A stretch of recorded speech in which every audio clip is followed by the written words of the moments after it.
And we are live on YouTube.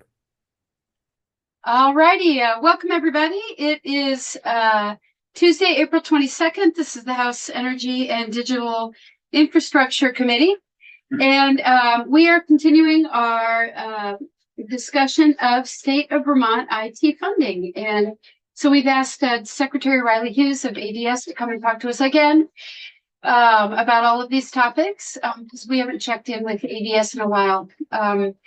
So anyway, we'll go around the room and introduce ourselves around the table and then around the room, and then we'll turn it over to you. So I'm Representative Kathleen James from Manchester. Richard Bailey from Lamar 2. Michael Southworth, Caledonia 2. Christopher Howland, Rutland 4. Dara Torrey, Washington 2. Graham Kleffner, Chittenden 13, Burlington. Laura Sibylla, Wyndham 2. Lisa Govan, IT consultant with JFO. Cyrus, Chief Data Officer for the state.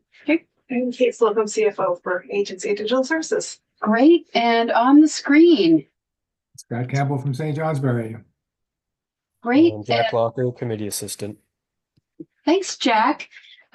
So we have, since we last met with ADS, we have had some really great testimony with JFO, where they walked us through a briefing memo that they did to help us understand how the state of Vermont funds IT projects. I think that was a great grounding for all of us. We have taken some testimony from folks around the country who work on IT funding, some consultants and specialists and folks in other legislatures. And so we've learned some about how other states do it and best practices. And then in the course of that work, we found out that some states use data sales to earn revenue for IT projects, and some folks in the room knew that, others didn't.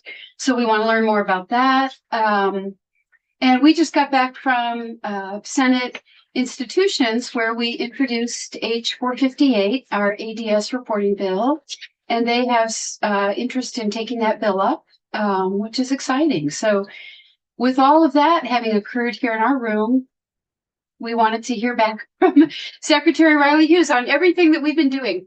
So thanks for joining us. Yeah.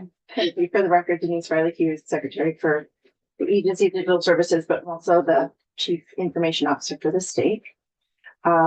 It's been hard keeping up with all of the fun activities of the committee, but I've had a couple of briefs and some opportunity to go through the different testimonies. And one of the questions that you had sent prior to the testimony is, what are my reflections on the various testimonies, and in particular, how current practices at ADF and the progress that you all are aware that's underway and plan for the future compared to the things that we've been talking about. And so what I have not done before is shared with all of you my 25 years in technology industry and what I've done. Although I've been in the private sector, I have been in the private sector in a way where I've worked on contracting, licensing, going through the evolution of where we used to buy boxes with discs in them and put them in closets that were overtaken, and turning into what is a volume licensing program, what is subscription in the cloud, going into more of the sales side, but more of the industry side of what technology is to our customers and how they're using it and why they're using it, and that transformation and transition from old to new. Then I moved into a more dedicated role around technology strategy, which was at Microsoft, and that allowed me to work directly with states across the US around the planning and evolution of going from, let's call it mainframe systems or physical data centers, into the cloud. Looking at it from a user impact, user productivity and performance. I think the word efficiency is now becoming not a good thing, but efficiency was a good thing at that point. And so how do we make the most out of investments, but maximize those investments around utilization? So when I came to the state, taking that same lens around, what are we doing here? Why are we doing it? And is it making the most value for Vermonters, the most value for the services that we are supposed to be delivering, And so when I worked across US states, how they were funded did two things. One, it created behaviors, but then it also created a lot of inefficiencies. And so if you can adjust a funding model to align to economies of scale, better use of the technology, but then you can also start looking at metrics around expanding that technology as a platform, as an enterprise platform across the entire organization, then you've now maximized different areas and levels of investment too. When I came to the state, we spent the last 2 years really doing some deep evaluation of ADS. And we just celebrated our 8th anniversary as an agency. The first 8 years were really helping to set the foundation for the work that we're doing now. And so when you hear what other states are doing, where they've got this bucket and this bucket, and they've got some general fund and they do chargeback and they do this, what I always ask is, how are you building sustainability, but also predictability into those investments? And I heard some of that in testimonies in the testimonies on how some states are seeing that and what's important to them. And you'll see that each state has its own measures around statute. Why does central IT exist? Are they centralized? Are they not centralized? And then you'll also hear who's doing it well and who's not doing well. I would say that there's no secret sauce. Not one of the states is doing it so efficiently that they have found the magic model. So we need to work within what it is that we do. And so Vermont, I've always said, even when I was not in my current role, we may be the second smallest state, but we are just as complex as the biggest states. So we have the same problems, we have the same challenges, and we have the same needs that any other state has, but we don't have the funding, and we don't have the tax base, and we don't have the people. So how do we make the most use out of that? And so economies of Scale. yeah, it's bad today, my words. I was on vacation too long. The economies of scale really had to come into effect here. How do we take the concept of a single platform and maximize its use across the board, so that if it may cost $1,000 today for 5 people, it costs $1,000 for 500 people too. And so then we're not double paying for things, we're not unique. And so when you look at, we have CIT fund, right? There are 4 recovery models under CIT. SLA is the one that you hear most about. SLA is like such a pain. For me, if I could summarize it in an easy way, the reason why it's a pain is because we are given the authority to allow agencies to consume technology up front and pay for it later. And that number has continued to grow. So if we're trying to build some predictability into technology spend, we need to stop letting that number grow and start looking at what is it that we're spending that on. How do we pull back a little bit? The other one is bespoke, and bespoke is the ad hoc individual purchases. So the things that are unique to one department and not another, unique to one agency. And that number is the largest number of any one of the recovery areas for expenditures. So when you listen to Oregon, they're not at that same level of centralization as Vermont is when it comes to IT. And I think that you heard that the resources that was speaking was indicating that the partnership that they had between legislature and the central IT office was strong. That was really important for their progress. And I think that ADS agrees with that. And I think that what we have started here with this committee being established really sets a good foundation and opportunity for Vermont to have something similar. But it's going to come down to making sure that we all want the same things too. Waldo Jakewith, he is a subject matter expert on the federal side. He actually was a resource that we brought in, the organization that he was with, to pre-RFP help our folks that were running the CCWIS The what? RFP. Oh, the child CCWIS, welfare. yes. so that we can actually talk through the efficiencies of procurement and what makes the most sense. What are the risks that we need to be aware of before we just go and release an RFP and start interviewing partners? And so that's how our agency knows him, and it's been strong. Yeah. Do you want to wait till the end for questions? You can I introduce. was just curious about the Waldo Jaquith testimony, his iteration every 2 weeks, part of that. Did you see that part when he was The 2 weeks. he was saying that, you shouldn't just give an RFP to some firm and then have them come back a year later with whatever it is, and then you plug it in and it's not meeting end user needs, and it should be an iterative process every 2 weeks, which seemed a little fast, but I like not knowing anything about how these. It's very different models, right? You're iterating rapidly with end user feedback every 2 weeks. Yeah. Was like he was saying, versus the model of, coming up with a scope of work, sending it out to bid. A year later, someone comes back with this product, which may or may not meet your needs. Right. So I would say so Agile is the methodology he's really talking about, and he Right. applied it to an example.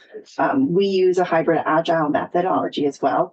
When it comes to net new projects, that's where you're going to have a harder challenge. If we're not looking at the technology system as a new product that we are launching to the market, that's a really hard methodology to follow, because that iterative change would be as if we were launching a product. Right now, we are trying to start from scratch on some of these scenarios. So there does have to be some upfront planning. There has to be that whole business process building. And I think when you talk about mature organization that is at a state of managed automation, that methodology would be something that over time would work well.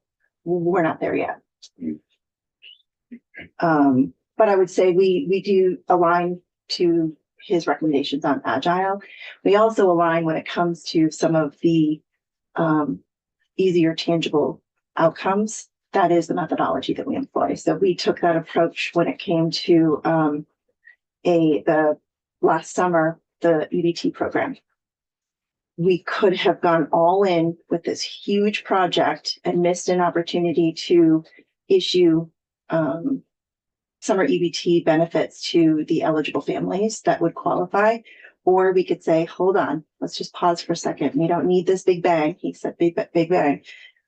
Why don't we just focus on the core function of what we need to do, the basics? We call it minimal viable product, MVP.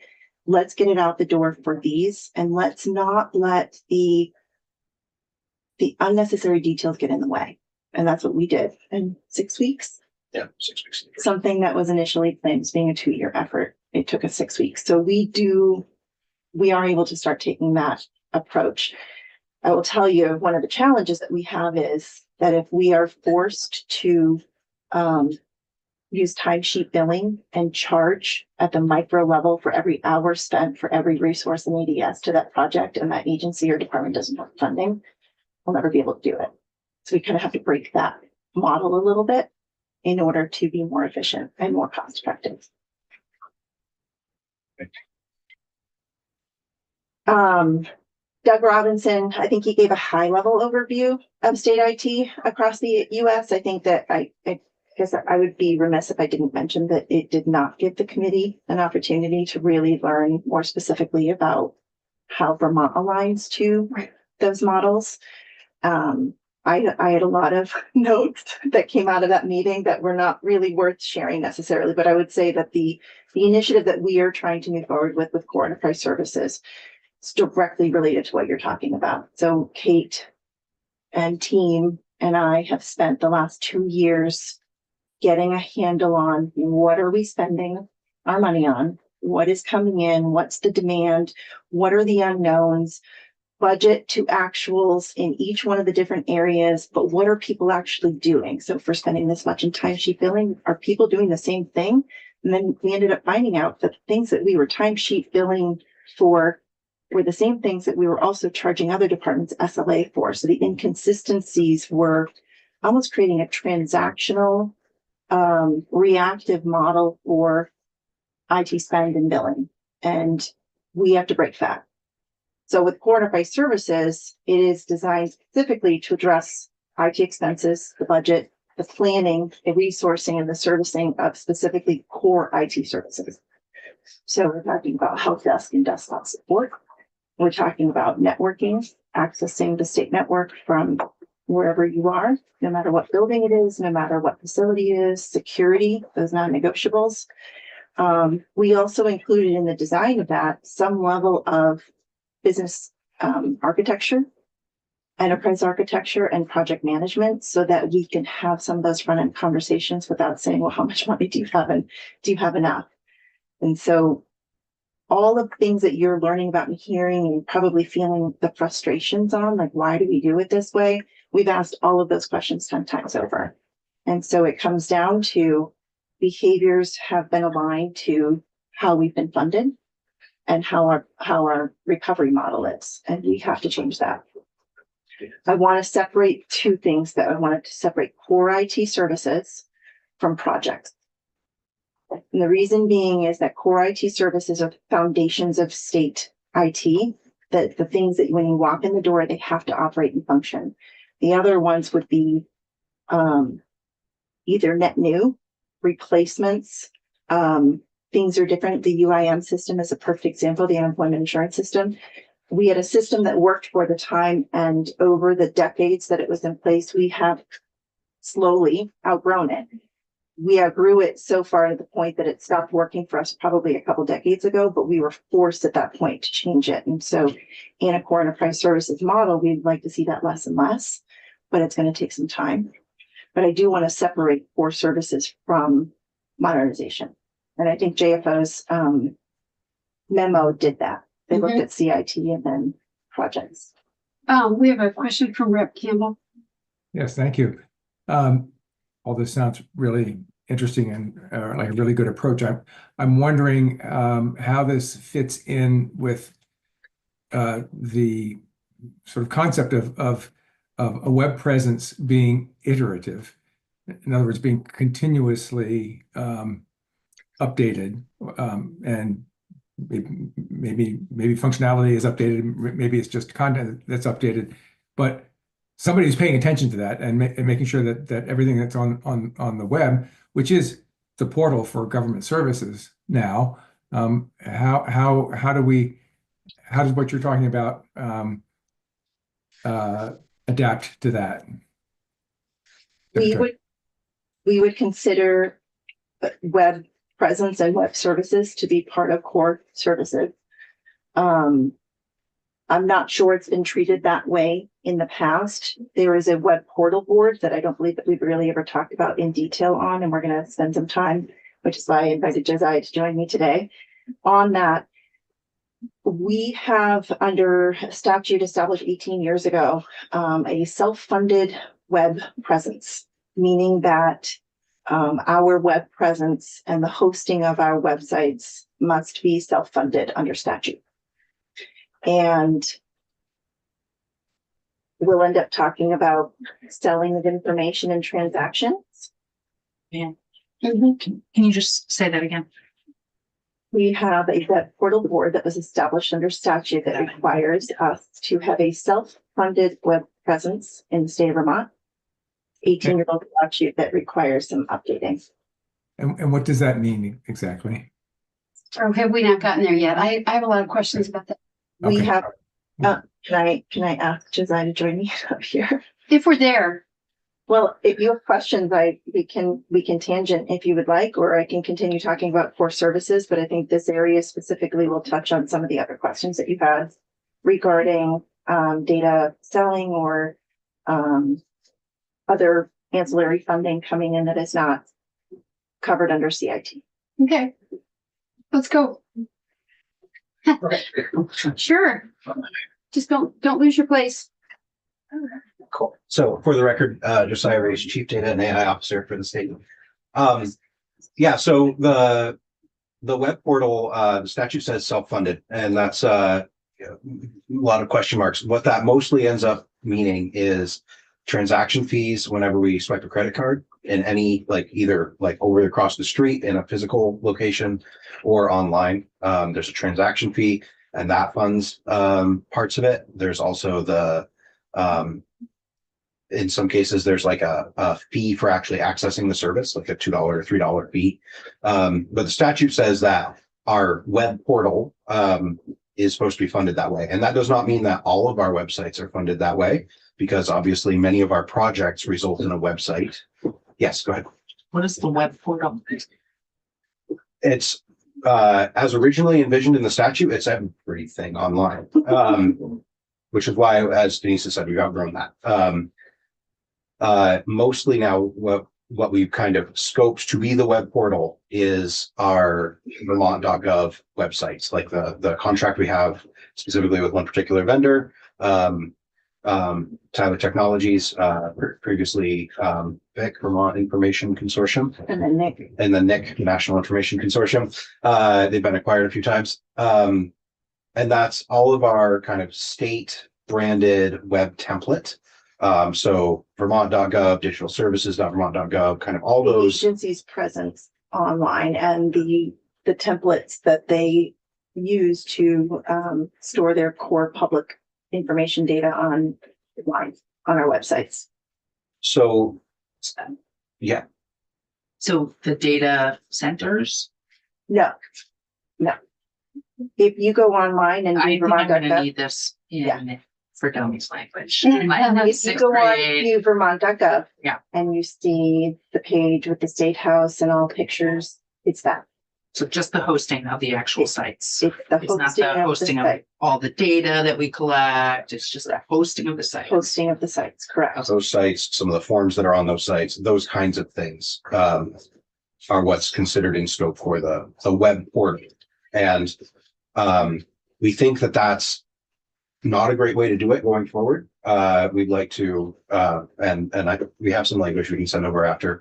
We'd like to revise that so that we're not limited to the web portal being self-funded, which will allow us to think about our entire web presence rather than kind of, right now we have two ways we think about the web presence. There's kind of web apps that we stand up through various projects. And then there's like all of our static content, which we consider our web portal. And we think about those things separately. And we think that that's really an artificial distinction that people researching how to apply for a thing and actually applying for the thing can be a more seamless experience. And we can get there more effectively if we're not kind of balkanizing those pieces.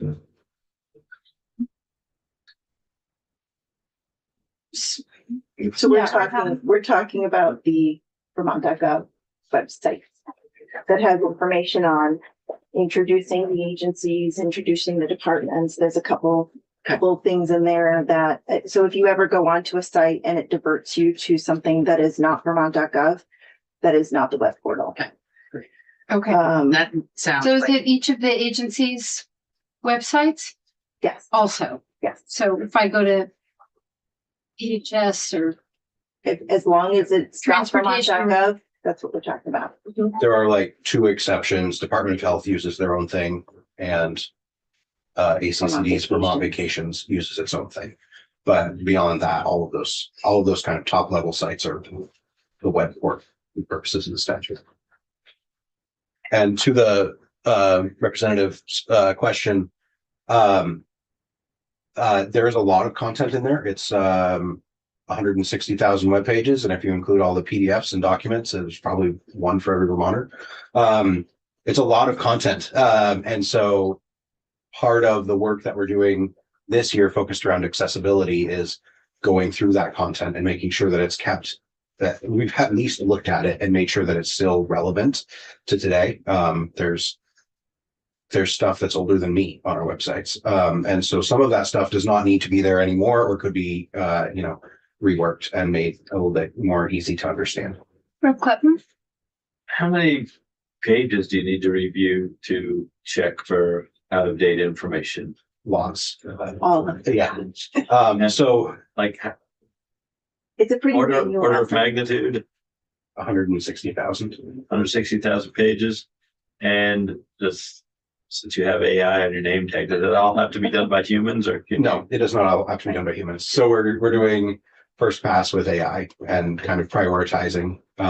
We're going to use a combination of, and this project is about to kick off. We're going to use a combination of what actually is being used, what's being accessed by Vermonters using analytics, and then looking at kind of how the content is, the quality of the content through AI, and then providing recommendations to the people who will go through and actually make updates. Thank you. Kumar? Can you just draw the connection a little tighter between the funding model and what you're trying to achieve with the web? I missed something.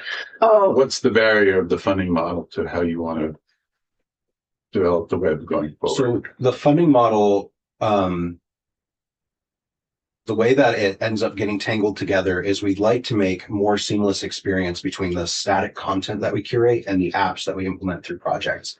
And right now, because we have to use that self-funded model, it largely requires us to work with a single vendor for all the things for the web portal. Because that's part of how that model works, is they collect the card swipe fees and the other like brokerage fees, things like that. And that all goes into a pot of money that they then use for hosting the websites. And so it creates kind of this distinction between that static content and the applications and the interactive content that we do through normal IT projects. and so where it falls under core enterprise services is that today it's a self-funded service, but we do have a resource that is covered under allocation. One resource for all Vermont.gov. Really good. She's amazing, but there's single points of failure, right? What happens if she wins the lottery tomorrow and decides that she can retire? Then we would need to find one more. And so if we can look at a team, we can't fund a team through a self-funded model that the transaction fees are going to a third-party company. We need to reevaluate and look at that. And so we look at the service, we look at the resources required, the cost controls, what does good quality service look like? And then we can assess a cost of maintaining that service. I can't do that today. I think another example, the accessibility work we want to undertake, right? Like there's a federal requirement that we do that work. We need to do that work. So we're doing it. But like we can't, like the self-funded piece doesn't work with that, right? Like we're not able to take a slice of all the card swipe fees and be like, sorry, contractor, you don't get that this year. We need it to do accessibility work. So we're like doing that as a IT project. So we end up doing these like gymnastics, and we've been making it work. Like to your question, the internet works. You can find Vermont.gov online. We're making it work, but it is getting in our way more and more. And if there's an opportunity to think about how are we funding IT in the state, this is something that we'd like adjustments to. What exactly has to be funded? When you say it has to be self-funded, what part of it has to be self-funded? Obviously not all the work we're doing across state IT. No. What very specifically is supposed to be self-funded? The web presence, which is the web portal. Our web presence, meaning a site for every department and agency, content for them to put their policies, procedures, documentation, all of those things. So that's why I call it Vermont.gov. It is the establishment of our public presence, and it's the hosting, correct? It's Just the hosting or more? it's It's the hosting, is really vague. templates. Yeah. We've been interpreting it this way. The statute is there's created a self-funded web portal. And that's about what the statute says. It's pretty broad. We've been interpreting it as the hosting because we needed to pull basically all the other pieces of the web portal out of that in order to keep that working. But from a timing standpoint, what I would say too is in order for us to have a landing zone for our future recommendation of web portal board, core enterprise services should exist first.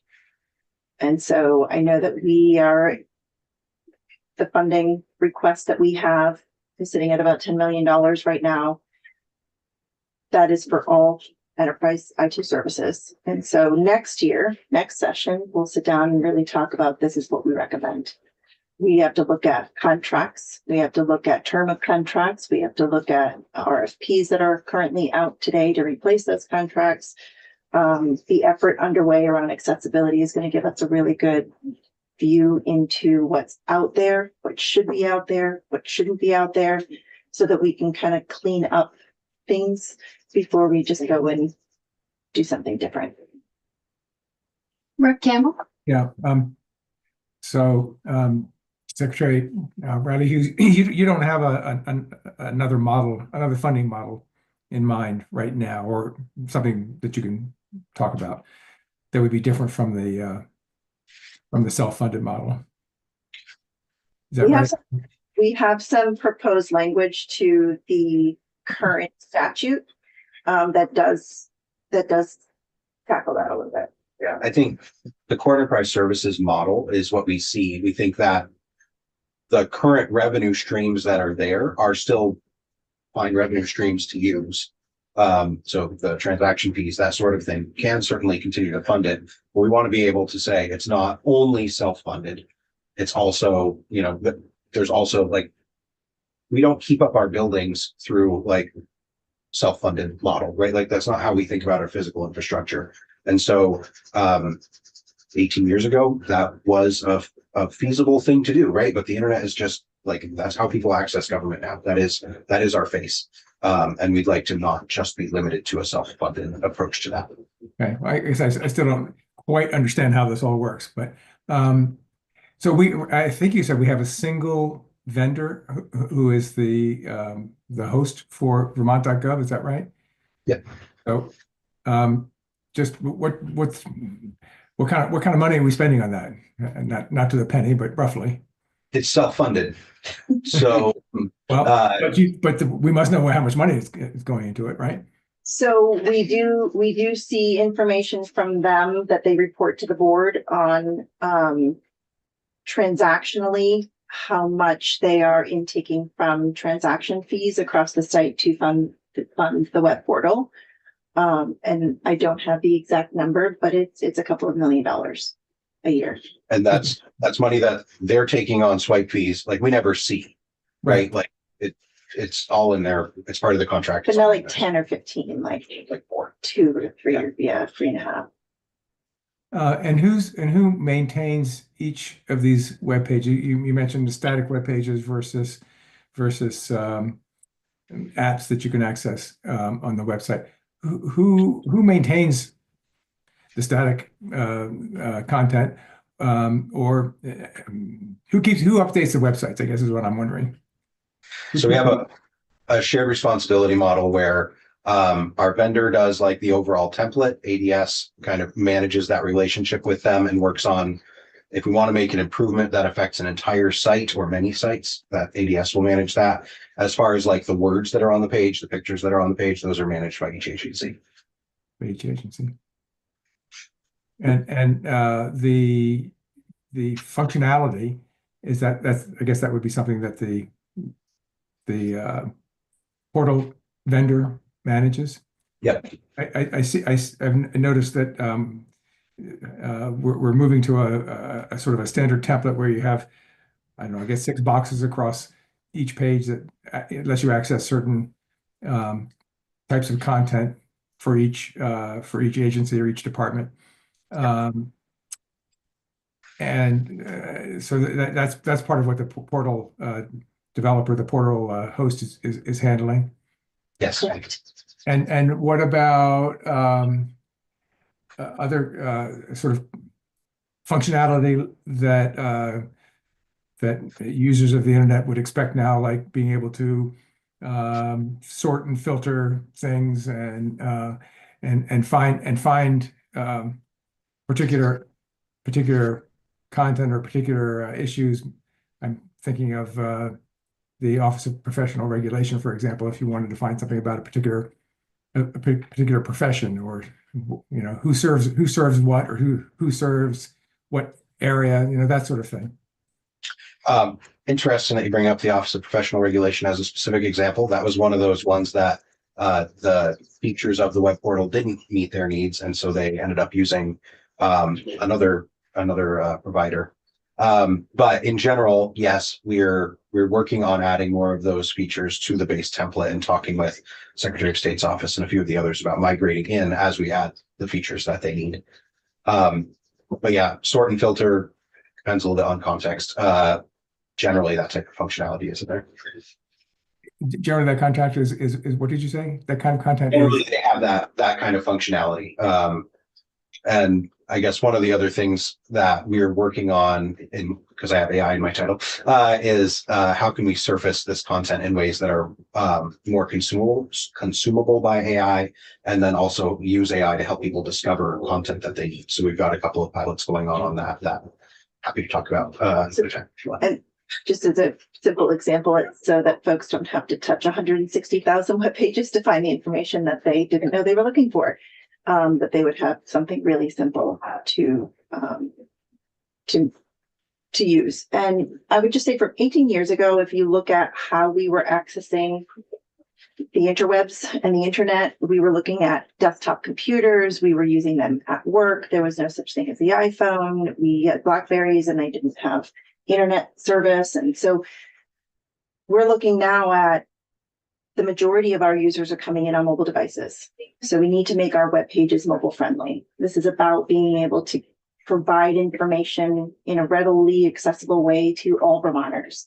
The same thing goes to translation services. So they all need to be very uniformly and simply able to translate content between languages. I think about, the amount of French speakers that we have in the northern part of the state, or even in the southern part of the state, and many other languages. I think that to the count that we have right now, We support 16 with our AI tools, which are not in our public website right now, but for like emergency communications, we translate into 16 languages automatically. And I believe there are 7 more that we don't have an AI translator for yet.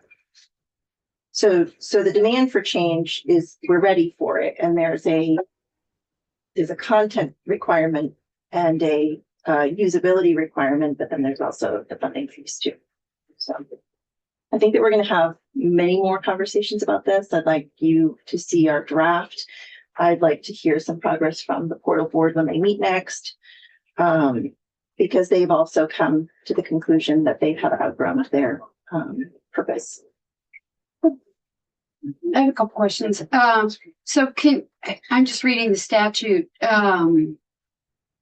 So can you just give me, it says, and I know we're going to keep talking about this many, many times, but so establish charges. The board is responsible for establishing charges for the services. So what kind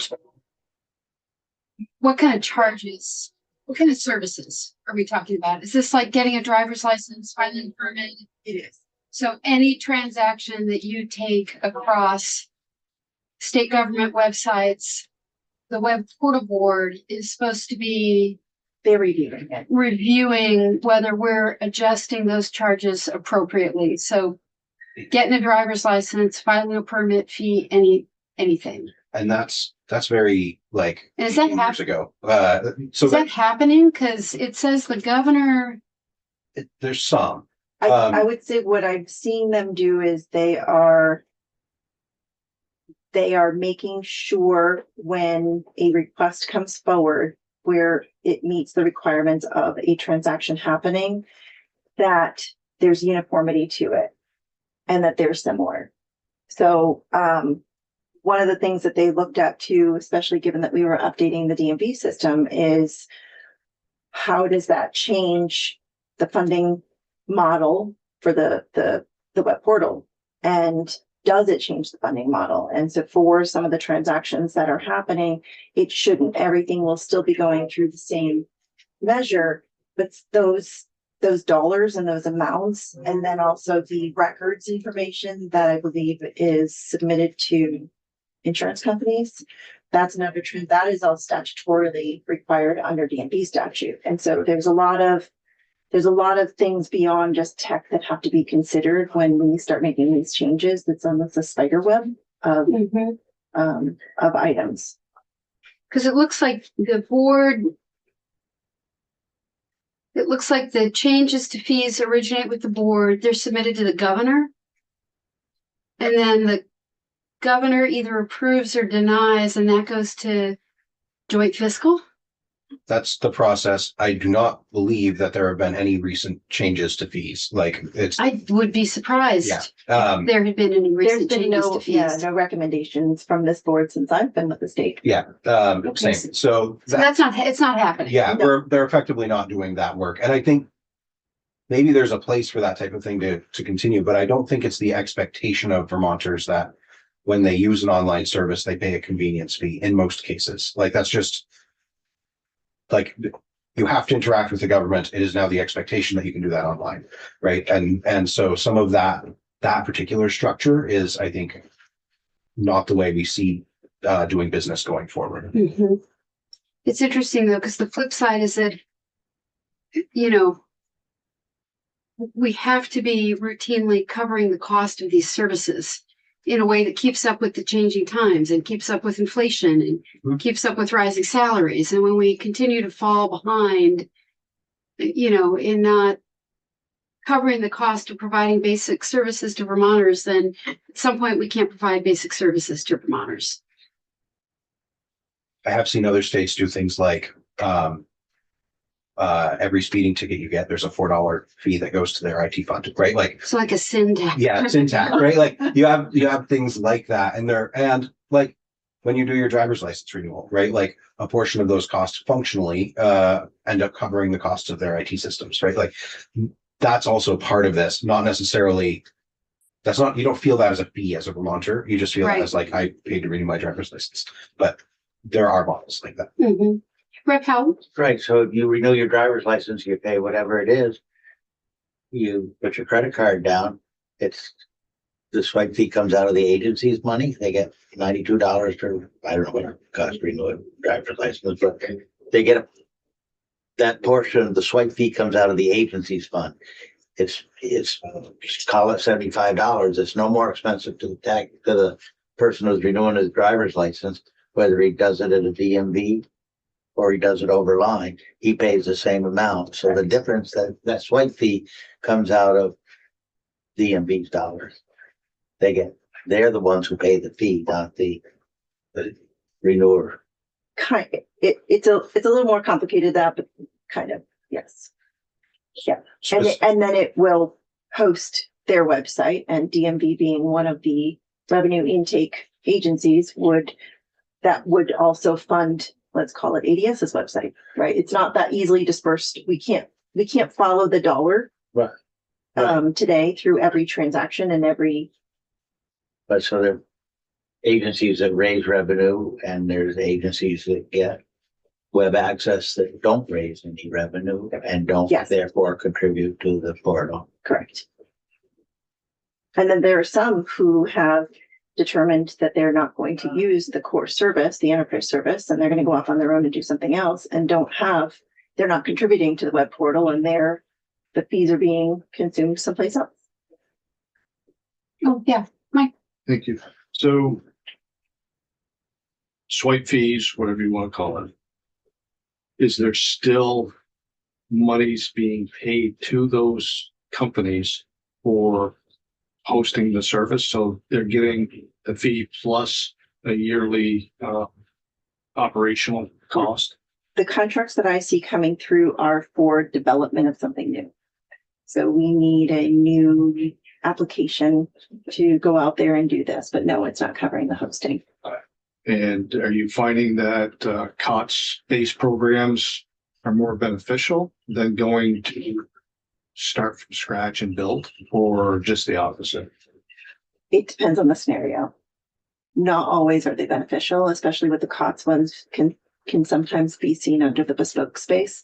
So it's limited just to that one organization, one group, so you can never take advantage of the economies of scale. In this particular scenario, there is an economies of scale, but we're not seeing the benefit that we necessarily could be in the model. Do you envision at some point in the future trying to key in on one base program that covers everything rather than having each agency going and doing their own thing? So I think that the team over the last 8 years has done a really good job of ensuring that everybody doesn't go off and do their own thing for the big projects. We're trying to minimize the uniqueness that folks want to have, especially because it impacts the Vermonter. So we go back to that user experience piece. If one agency decides that they want to do it different because it just works for them, and it's not the same experience that Vermonters can expect from every other agency, is it really worth the reward? And it likely isn't. And so when we do start choosing vendors that, although that instance, like the DMV instance, may have it's a new look and feel, now that it's the same vendor on the UIM system, it may be separate instances of the product and the system, but the look and feel for Vermonters should be the same. Right. And then they also do tax too, correct? That's Which is vastly different, right? Yeah. We're not basing it on the tax system. That's a little bit older. So. We've spent 2 years really hashing out a lot of these details, and there's definitely moments of frustration and moments of head scratching.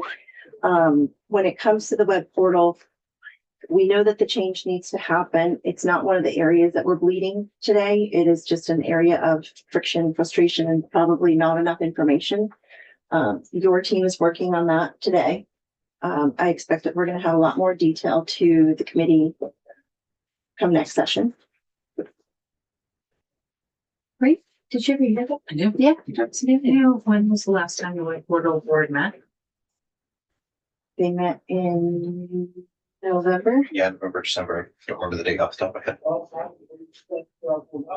They meet, I believe, only twice a year at this point, and we have recommended that they look to meet every other month. Who's the chair of the web portal board? It is currently Jim Lipinski, but we will have a new chair at the next meeting. Which has been? I don't know. I will have to get back to you. Officially scheduled yet. There is an opportunity for a member from the House of Representatives and a member from the Senate who have, those positions have not been filled as long as I've been. I believe that So the House position has been filled excellent. with contact Excellent. for context. So Okay. Yeah. If you don't mind to clarify something, you mentioned that the vendor does report transactions to the web portal board. Do they also report is that all the money that they report, like the brokerage fees? Do they report that as well? I don't It's- know. They give us a big, long table with all the things in it, and some of them are brokerage fees, some of them are cards like fees, some of them are like fee fees. But it's everything that they generate does go Yes. to the web portal board. Yeah, it is in that report. Thank you. Onward. The web portal board. Wow. that was a diversion. Who knew? Okay.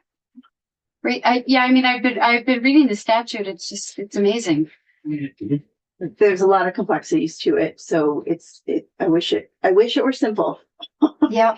It is not. I think the DMV modernization was a really good example of that, where one little decision that seemed inconsequential actually had law tied to it, so we couldn't actually make the decision that we wanted to make. And so we're finding the same thing tax. We ran into the same thing with tax recently with an update that they made. So as we look at building a more comprehensive data inventory with Josiah's division, we will have a lot more purview into information coming in, information going out at a system level, at an agency level, sensitivity of that information, and hopefully with the ERP system also be able to follow the dollar. Right. You might not be on. I might not be able to stay. You're good. Okay, I'll move over here. So we would ask as well thoughts on are you okay moving on? Yeah, I think we are ready to move on. Thoughts on the JFM memo, next steps, and what we need to know. So I think at a high level, it does explain current state and the goals. We've spent a lot of time with JFO on what the 2 fiscal year phases would look like in being able to move forward with core enterprise services. We've done quite a bit of work now recently on reporting. I'm looking to Kate because I put those demands on her team. Looking at what current expenditures are and what the recovery is for that, and looking where the discrepancies are. So for one individual's time in a particular service area, that, for example, we'll say desktop support, 60% of their timesheet billing is charged to one agency and 35% is to allocation, yet 100% of their time is dedicated to one department. This doesn't make sense, right? So we're starting to unpack a lot of those details so that under core services, desktop support services is something that every user across the state consumes. And what's the quality of that service? What's our service delivery? What is our commitment? Are we living up to that commitment? What's the capacity that we need to deliver those services? And can we put a number to it? And so we want to see that for each one of the categories that we've seen under core services. And it's something that in today's model, I can't give to you. And so that's something that I think over the next couple of years that I would look to this committee to share some of that information on, so that you get a better perspective of why are we spending so much and where are we actually saving and where are we driving predictability in spend as well. That's the goal. I know it's lofty, but we can do it. I usually don't tackle easy things. You had another question. JFO consultant Lisa Galvin mentioned in testimony a 5-year plan report. Is this still in use? So we undergo an annual effort every year to update, let's call it a 5-year IT strategy. We have input from each one of the divisions, and then we have the folks that are supporting the agencies also provide information on what's the plan. So in reality, what you're seeing in the strategic plan is a change every year. So we have a 5-year plan, and you're seeing that. And what the hope is that each year we're seeing accomplishments in that 1 year move and progress across the timeline. In the technology space, it's really hard to predict what's going to happen in 5 years. So we look at 1 to 2 years as being actionable today, things that should have funding associated with them, things that we know are immediate demands. 3 years, we start getting into a little bit of the predictive expectations, what we anticipate happening, especially if we know that new projects are coming forward down the line, or if technology is changing, or we will have exceeded a massive contract timeline where, let's say, our Microsoft licensing, it's a 3-year contract. If we look and predict in 3 years, we could see a price change in that. And so we want to make sure that we can build that into a 5-year plan, but we'll see that impact happen at year 3. 4 and 5 years is really looking at pie in the sky. It would be nice if. And so we're looking at our 5 years as being, at the end of 5 years, we want to be optimizing operations. I think that's a realistic goal, but you see less and less detail in that 4 to 5 year range, because we need to make sure that we get through the first 3 first. If we have a hiccup, we have a flood, if we have a pandemic that hits in that range, the likelihood of us achieving the 4 to 5 year hopeful goal, that longer term strategy, is a little bit less likely. And so that's how we build the strategic plan, and you'll see updates every year to that. And is that a public report? It is. It is. And that's also where you're seeing the EPMO report is embedded in that. The AI report's embedded in that. So that's our annual report that we send. So it is the annual report. Mm-hmm. Same thing. Yep. We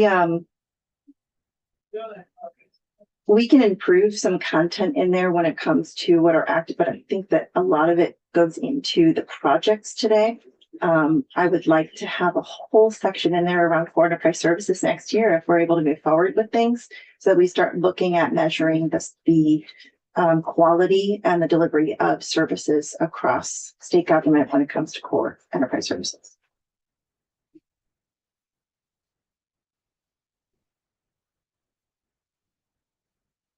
I think that was the last question.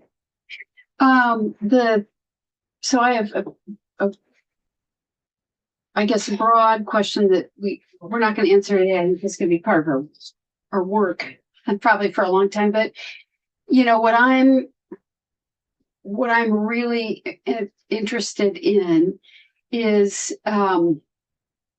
helping the legislature get to the point where we understand what we need to do to help you plan for these expenses, budget for these expenses, because we're the ones who have to actually like allocate the money. Right. And it just feels, it feels so reactive to me still. You know, that the big projects come along and we have to fight over them and they get underfunded or they go to conference committee or whatever. I mean, even something just as small as, and it's probably not a good example, but you know, even just the Department of Corrections, you know, Wi-Fi thing, and that's probably actually a bad example, but I just feel like we need to find a way to try to take this out of the political arena of the legislature to the greatest extent that we can, so that there's just a consistent revenue source. We're not fighting about it every year. The money is coming from here and it is going into there, and it can accumulate and we can save it and we can know what it is. And I just feel like we're nowhere near there yet. And the state of Vermont can't do that unless we authorize it. And we're the, you know, money raisers. I agree. So I don't know how we get there and how long it's going to take to get there. So if I can make a prediction, it's going to take us 2 years to get to the point of clarity. It is going to take us the commitment to move forward with core services so that we can start putting a number to service and a resource number to capacity of that service, so that we can start proving that this is actually what we need or this is not what we need. We don't have those measures today. I agree with you. The position that you're in right now is I need this, I want this. Well, if we were in a way of proactively managing the infrastructure under centralization in a way that we can show in the IT plan that these 3 systems are coming of age and will need to be replaced, there's always going to be some balance around. We didn't know a pandemic was going to happen. We didn't know that there wasn't going to be a funding source for this, or we didn't know that we were going to lose federal funding, right? So all of those things right now we're tracking to see if there was impact, what would that mean? But we have to establish that baseline. When I look at 8% of the overall IT spend is what we would consider predictable, that means 92% of that money is going to continue driving that friction and frustration of the unknown. We need to drive that number down. Mm-hmm. And so once we move forward with core services, we're looking at about a total of $42 million today when we look at that number. When we start unpacking the details behind that, I would never like to be above that number. I would actually like to be below that number. So how do I drive the cost of those services down? Are we triple paying for product? Are we, cellular plans and cell phones are a great example. Today, every department and agency has their own agreement with Verizon, AT&T, HP Mobile. Why? We only have a couple thousand phones out there. So ADS should be holding that responsibility, so that now we can look at what about the cost savings coming back when we're bringing phones in and returning them and getting a new one. That's an income source for the state. It's a small, but it could be enough to actually pay down the cost of mobile devices. So there's ways that we can do this today, but that first step is what I've presented to you. We can't, and it's really not a big step. It's more of we're building some organization to it, and we're not allowing spend to happen without ensuring that there's money there for basics. Everybody needs email. Everybody needs to be able to connect to the network. Everybody needs a high level of security. But we can't triple and quadruple pay for it with all these different products because we're transactionally buying today. We need to be a little bit more logical about it. And I think that we're going to start seeing a downswing of these modernization requests because we've made such major investments over the last 5 years in some of the main key products and services. So if we've made investments in the AHS space, why not take those investments and start plugging modularly in those additional services?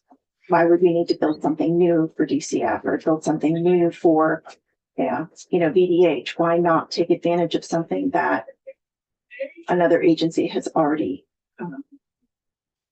funded through general fund or even federal funding? So we're looking at all those areas. It's going to require some change in our structure as well, in our leadership team. And it's going to require our staff to look at servicing and supporting the state a little bit more holistically and not independent to one group, one team, or one department. Okay, yeah.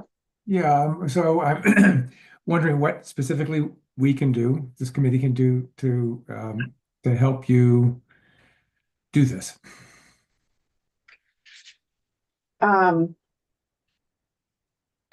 Stay tuned. I mean, you passed the House budget. House took $5 million of that $15 million out.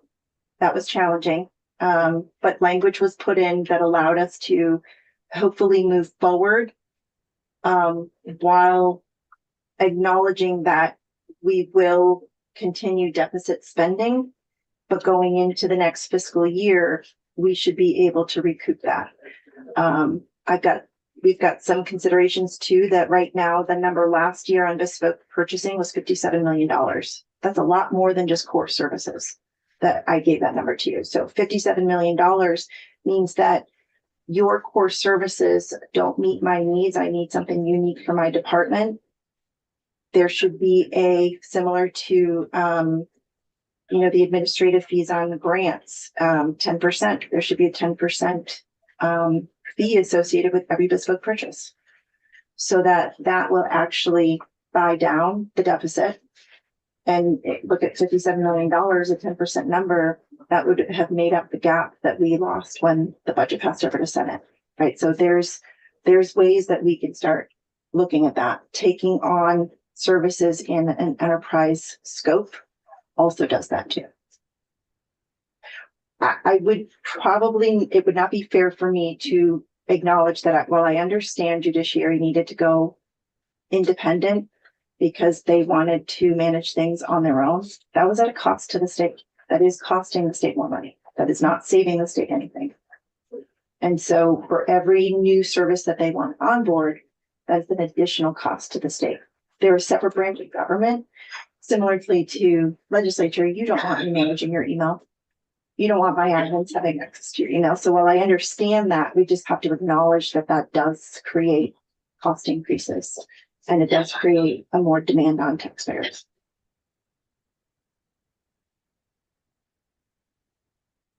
I think we want to talk about the state government sale of data. Perfect. Okay. My data gun. Back we come. So I If will we're done say, with this portion. when it comes to it, I've had Kate look through every financial transaction that comes through ADS. ADS as an agency is not selling data. We are custodians of data. Whatever transactions are occurring in that space does not come through my business office. So I don't have visibility into what the number would be, what the data is, what is being sold. I can make some predictions on where I believe some of the selling is and whether or not it's to industry partners, or you would say brokerage. I don't know what that means, because we can't track that on our end. So I'm gonna let you talk about data inventory and some of the details that you have. I don't think you have many. So just to understand what you just said, so ADS doesn't know, and if state agencies or departments are independently selling their data, that's an individual decision they're making? I don't know what the revenue is, or specifically where the source of the revenue is with agencies selling data. I know from the web portal board that you have some information that you can share, but the transaction for data sales is not occurring through ADS. So that's the only known that I have. it's an area of data inventory that you're tackling right now with your staff. Yeah, so we're working on kind of broadly an inventory of all the places that we're sharing data. There's a lot of interest in where data is, yes, getting there's financial transaction associated with the data sharing, like DMV. I think that's as far as I'm aware, that's the biggest one, and that I only have visibility into because of the web portal board being a piece of that.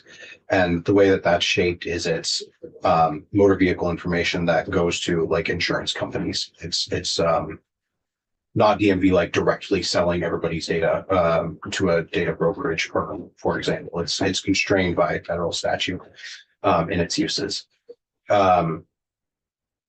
So anyway, we're working on inventory of where we're sharing data kind of outside of state government with other entities,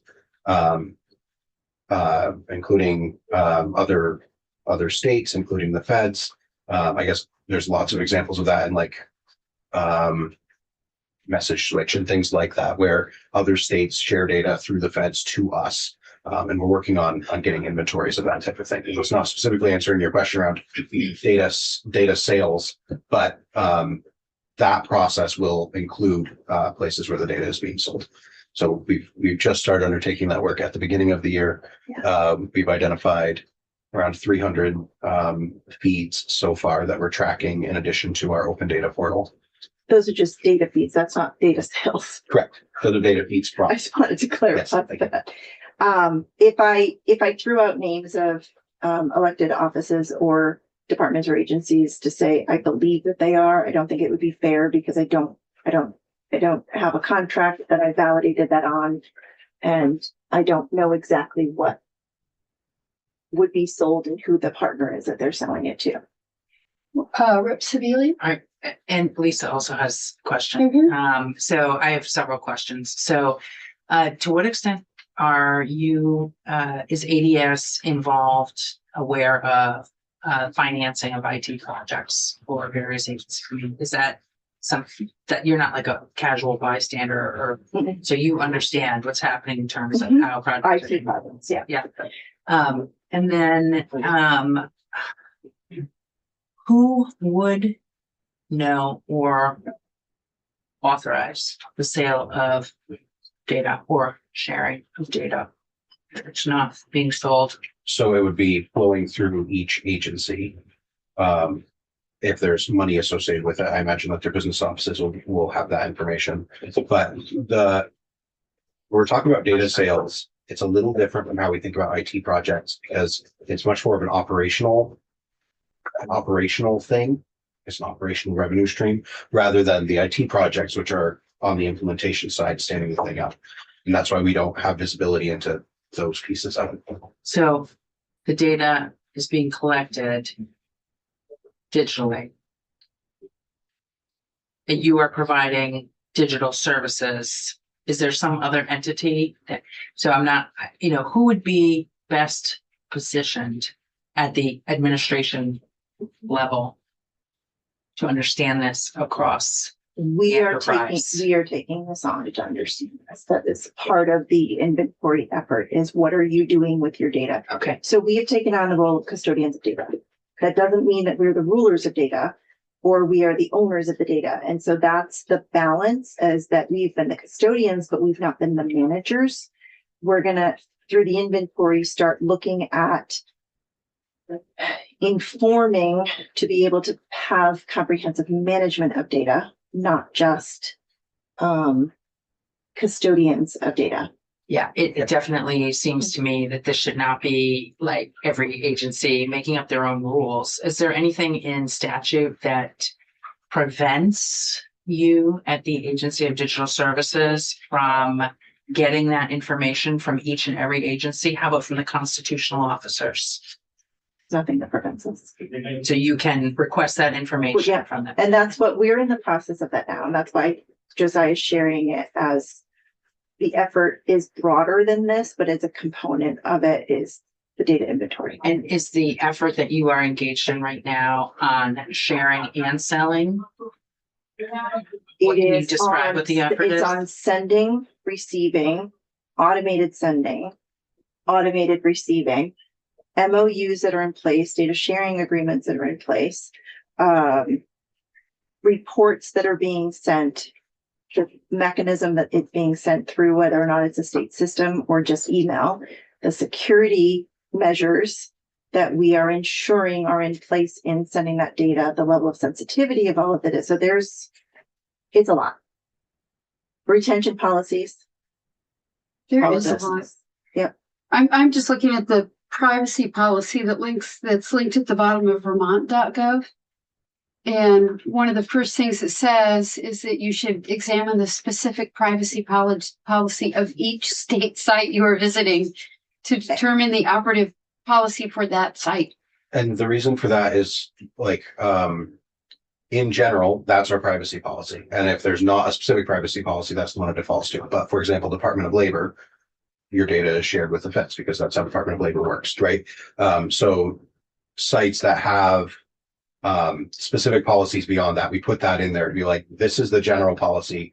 If you're operating in one of the systems that has a specific one, that one supersedes the general CPPA. Exactly. Yeah, Yeah. And then HIPAA or IRS and 75, CGIS, all those things that, yeah, play in. So any of the compliances. Lisa? You mentioned that, of course, ADS doesn't have money coming in from selling data. But are you aware of any contracts that the state has with a vendor that allows them to directly sell data?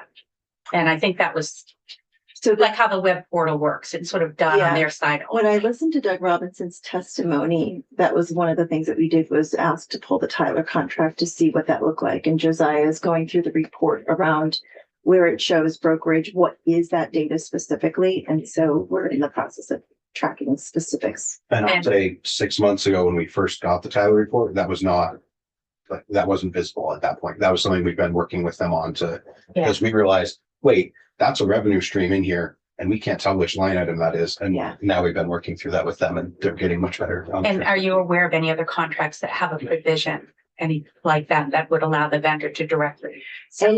Any contract that would come from ADS or through ADS for approval? Our attachment C and D would prevent that from being allowed. Okay. One example of we are really sticklers about this when we're doing contracts between my team and our legal counsel.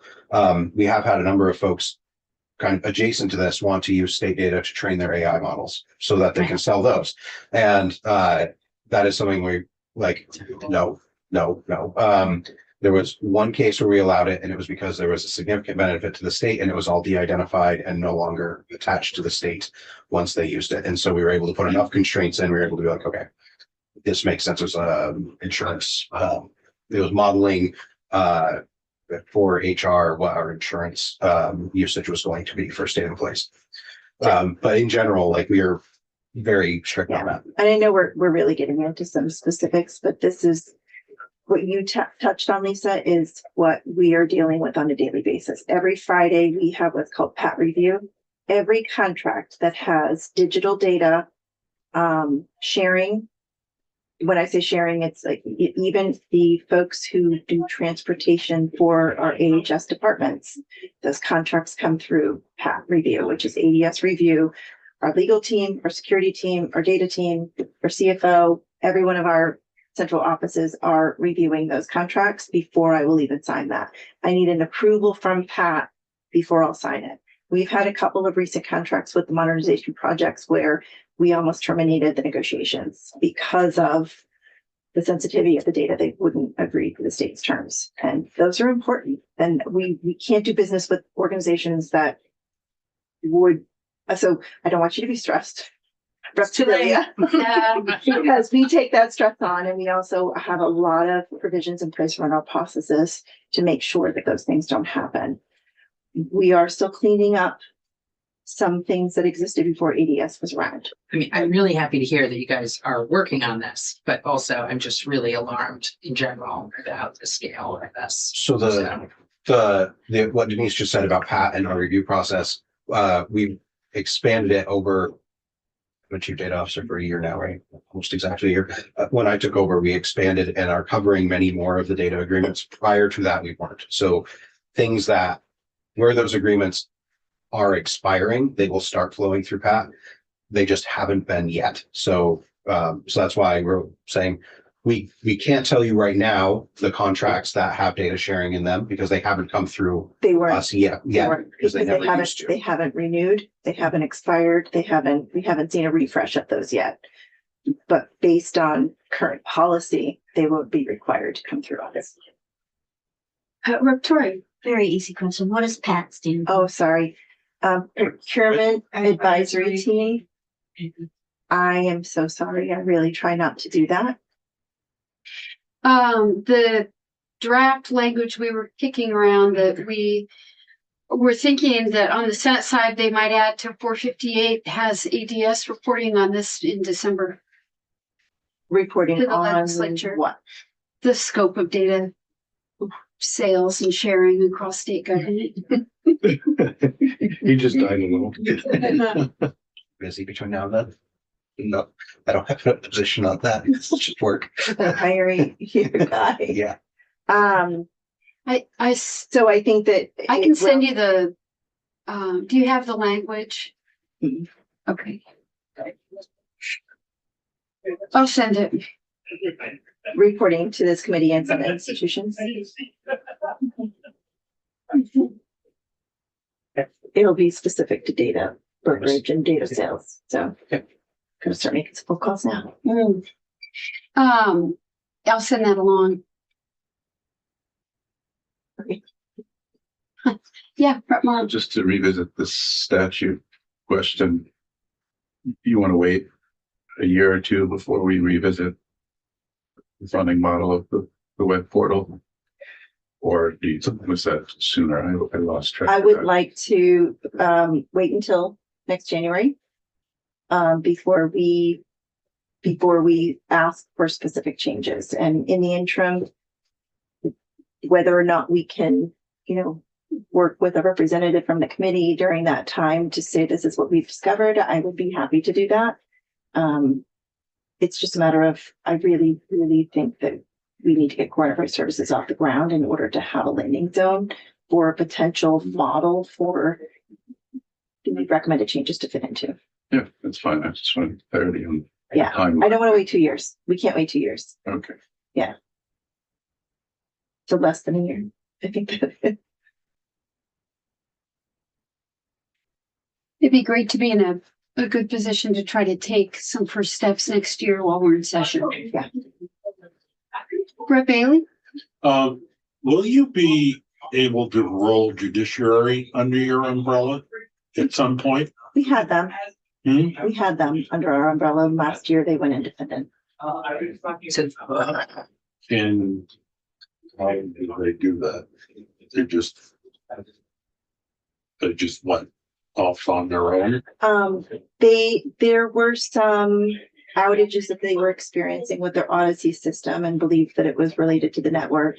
And they're a separate branch of government. And so from just a fundamental kind of separation of church and state type of separation of branches, there was a determination that it made sense, but it probably should have been communicated more that it was a higher cost to the state to do so, but it made more sense for them functionally. Sibylla? Yeah, so this has been often on a topic at Jai Talk about the coordination between the legislative branch, the judicial branch, and the executive branch, particularly around cyber standards, IT, all of this. And so I would say to your question, there's probably a role for us to also play in terms of, what we want to set for standard in statute or not. And, our lack of action actually leaves things more open. So I think it's something we should better. I sent you that language. Yeah, Rep Torres and Rep Southwick. Quick question, and you may not know the answer, but just with the prominence of data on the federal scene right now, does that separation between judicial, legislative, and executive exist with data? on a federal level? Like, are we mirroring that kind of? I don't. Yeah, sure. So we don't govern their, setting and receiving of data. We are not the custodians of their data, the other branches' data. We do have opportunities to collaborate and work together on, this is what we do, these are our standards, this is our policy, this is our security policy. We would really recommend that you adopt it, but we don't have any, there's nothing saying that they have to. So if they were sending information and receiving it on the Fed side, we don't have any means to track the inventory of that.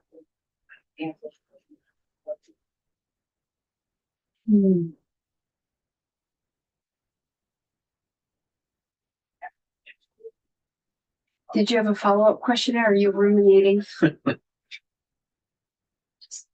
Feeling very data insecure. Rep Southworth? So ideally, level the playing field with all state legislative, judicial, executive, level that playing field as far as IT goes. So everybody is playing by the same rules all the way through. I think it would allow for consistency. The difference being is, I think that from an equity standpoint, I don't know if you would feel as a user community that your needs are being met if we were to enforce executive policy on legislative users. You're also not full-time users in a calendar year. And so Kevin Moore would have to think about things differently when you're not in session and being able to secure things in certain manners. So the execution of how they would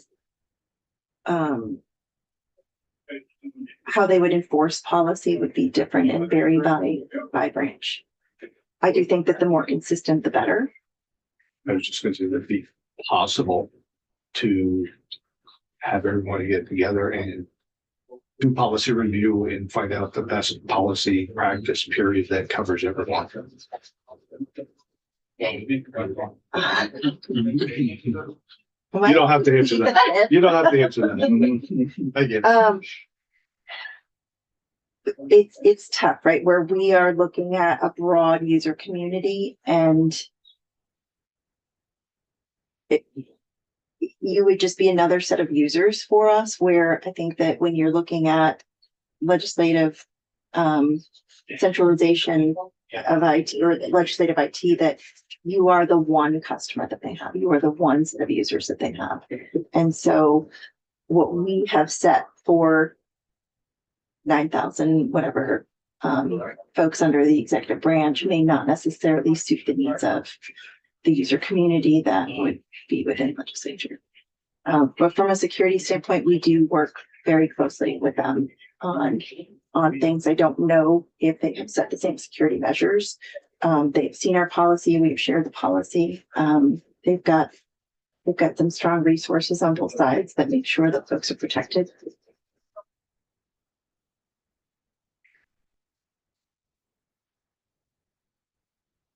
I think I would say, just as a caveat with core enterprise services, if we can start putting capacity and cost to services, platforms and contracts, and be able to share that among the branches, that would help too. So if we're paying a certain amount of money per user for, let's say, Microsoft licensing, then that should be the same rate that judiciary is paying, and it should be the same rate that legislature is paying if we're using the same stuff. If we're not using the same stuff, I get it, but the economies of scale concept can expand across all three branches if we can start measuring and managing to allow for that. Duplicative services. Mm-hmm. Yeah. Trying to imagine, you can't quite get a hold of the benefits to the users of the court system, the citizens who are accessing government services, the court system, and legislative and executive branches. how would it benefit them to be on a consistent platform using consistent standards? If their court hearings were done so in an efficient way because we've created automation in the system, that could be how they benefit from improvements in the system. But I look at it from a data standpoint because the data doesn't get created by the courts. The data gets created by public safety, by municipalities, by other places that gets fed into the court system. If we were to approach them as, is there an MOU or a data sharing agreement in place that is not their data, that belongs with, the ABC Police Department? Who knows? Like that's something that we've never tackled before. I don't know if any other state has tackled it this way either. But we also have, so e-ticketing is a good example. E-ticketing provides information that comes from many different systems that goes into and is supposed to feed the court system. If it's not working properly, then we've got a problem. And how do we spend time and energy around making sure that it's working and operational? And so there's a task force right now that is working on that through DMV and through Fish and Wildlife and Public Safety, I think. And ADS is part of that task force. There's also a piece that crosses the boundaries between different levels of government. You get arrested, you start off in the executive part of a municipality, and then you move into the judicial part of the state. And does crossing levels of government pose complications? From a technology standpoint, I think that there's opportunity for some efficiencies. Yeah.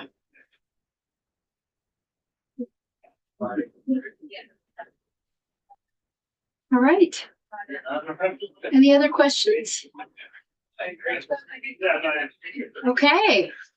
So Yeah, thank you so much for coming in. Appreciate it. So you confirmed your mug today. I know.